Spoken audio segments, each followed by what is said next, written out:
O trigo é uma cultura já tradicionalmente cultivada no estado do Paraná.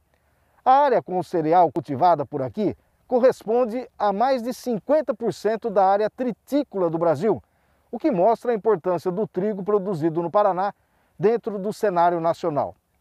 O José Salvador Foloni, que é doutor em fitotecnia e pesquisador da Embrapa, conversou com a gente direto da Embrapa Soja, em Londrina, sobre a cultura do trigo no estado. A cultura do trigo, ela ao longo dos últimos 30, 40 anos, ela tem sido muito importante para os agricultores paranaenses. Nos últimos 10 anos, a cultura do trigo tem ocupado em torno de 1 milhão, 1 milhão e 200, 900 mil hectares no Paraná. O Salvador mostra também onde a produção do trigo está concentrada no Paraná e por que, nos últimos anos, a área produtora de trigo está estagnada, principalmente na região norte do estado.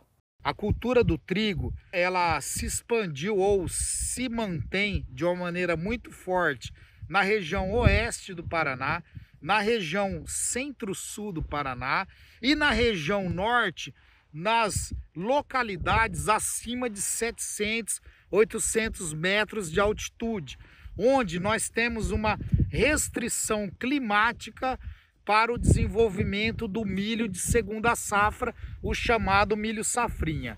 Então, de maneira geral, aqui no norte do Paraná, num passado recente, até os anos 90, início ou meados dos anos 2000, a triticultura ela tinha uma expansão de área maior, né?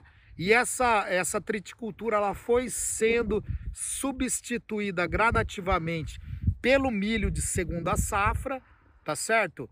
Mas ela se mantém muito forte ainda, principalmente nas localidades ou municípios que estão no norte do Paraná, em altitudes acima de 700, 800 metros, porque o trigo tem uma aptidão maior para regiões mais frias ou ambientes onde as temperaturas são mais amenas. E o milho, por outro lado, tem uma restrição de cultivo em razão das baixas temperaturas ou até mesmo em razão de risco de geada. O pesquisador da Embrapa explica que, com base nos benefícios que a cultura do trigo agrega ao sistema, o valor de venda do cereal não deve ser o único fator a ser levado em consideração pelo produtor no momento de definir a cultura de outono e inverno. Então é muito difícil quando o agricultor toma a decisão simplesmente olhando o valor da saca de milho e o potencial produtivo esperado e o valor da saca de trigo e o potencial produtivo esperado. O agricultor tem que fazer uma análise conjunta de rentabilidade comercial do grão a ser comercializado e também os benefícios que o trigo trará ao sistema de produção como um todo ao longo dos anos. Essa é a verdadeira análise correta que o agricultor precisa fazer junto com os profissionais de assistência técnica. Salvador lembra também de alguns desses benefícios que o produtor agrega ao seu sistema de produção quando faz opção pelo cultivo do trigo e relaciona alguns itens que ele não pode deixar de adotar. De reduzir custos variáveis da lavoura de verão subsequente, como, por exemplo, no manejo de plantas daninhas, no manejo da fertilidade do solo, no controle da erosão, no manejo da qualidade física, química do solo.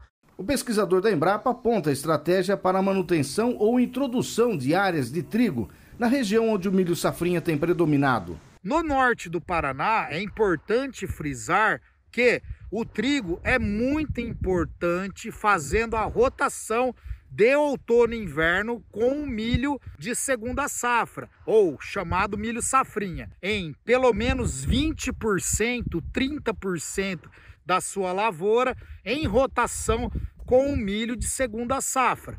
Assim como qualquer outra cultura, os principais riscos à produção de trigo estão vinculados aos fatores fitossanitários e climáticos. Mas por ser uma cultura muito estudada, esses riscos são minimizados, por conta de medidas que devem ser tomadas desde a semeadura até o final do ciclo da cultura. Quais são os principais riscos climáticos? Por exemplo, no norte do Paraná, o principal risco climático é déficit hídrico ou deficiência de oferta hídrica para a cultura na fase final de enchimento de grãos. Quando a gente vai mais ao centro, centro-sul ou oeste do Paraná, o principal risco climático passa a ser a geada. Mas nós temos que entender que hoje nós temos isso muito bem mapeado. Então o agricultor que acompanhar a assistência técnica, souber usar as informações dos mapas de aptidão ecofisiológica para a cultura de maneira adequada, esses riscos climáticos serão muito reduzidos. Outro risco climático importante é a chuva na colheita, tá certo? Que é um fator climático principalmente importante para os agricultores mais ao sul do Paraná, que fazem a instalação do trigo em meados de julho. Então é muito importante que o agricultor saiba escolher cultivares que têm maior resistência de germinação do grão na espiga. Os mapas de aptidão ecofisiológicas citadas pelo Salvador são utilizados para definir épocas de semeadura do trigo e assim minimizar os riscos climáticos de cada região do estado. Dentre os fatores fitossanitários falados pelo Salvador Foloni, destacam-se: outro grupo de fatores limitantes são as doenças fúngicas, na sua grande maioria. Quais são as principais doenças do trigo? As duas principais são a brusone e a giberela. Nós temos o oídio, nós temos a ferrugem, nós temos assim muitas informações, muitos procedimentos tecnológicos e muita metodologia para manejo dessas doenças. Uma variedade de trigo que os moinhos têm buscado nos últimos anos é o chamado trigo branqueador. Outra questão muito importante que o mercado tem sinalizado ao longo dos anos, e dependendo da região onde o agricultor está fazendo triticultura e comercializando o seu grão, é o trigo tipo branqueador, que é uma característica que o grão de trigo tem de conferir uma coloração com tendência de tons mais branqueadores, né? Vamos dizer assim, uma farinha que tem uma cor mais branca, né? Para ser comercializado para determinados mercados. Por mais que seja um trigo com um nome diferente, o trigo branqueador não exige nenhum tipo de manejo ou cuidado diferente do realizado para as outras variedades de trigo. Do ponto de vista agronômico, né, de manejo de lavoura, não existe uma relação entre o fato do trigo ter grãos tipo branqueador com o fato dele ser mais produtivo no campo ou mais resistente a determinada doença. Não existe essa relação de trigo com grão tipo branqueador e alguma vantagem agronômica lá no manejo da lavoura. Então isso não existe. O Rafael Furlaneto é gerente técnico da cooperativa Cocamar e fala das vantagens que o produtor que optar pelo cultivo do trigo branqueador pode ter no momento da comercialização do grão. E o trigo tem uma característica em comum do produto, que o grão é muito influenciado pela qualidade industrial no momento da comercialização, diferentemente da soja e do milho. E a qualidade industrial do trigo, ela é influenciada pela genética, escolha da cultivar, e pela segregação do produto no momento do recebimento.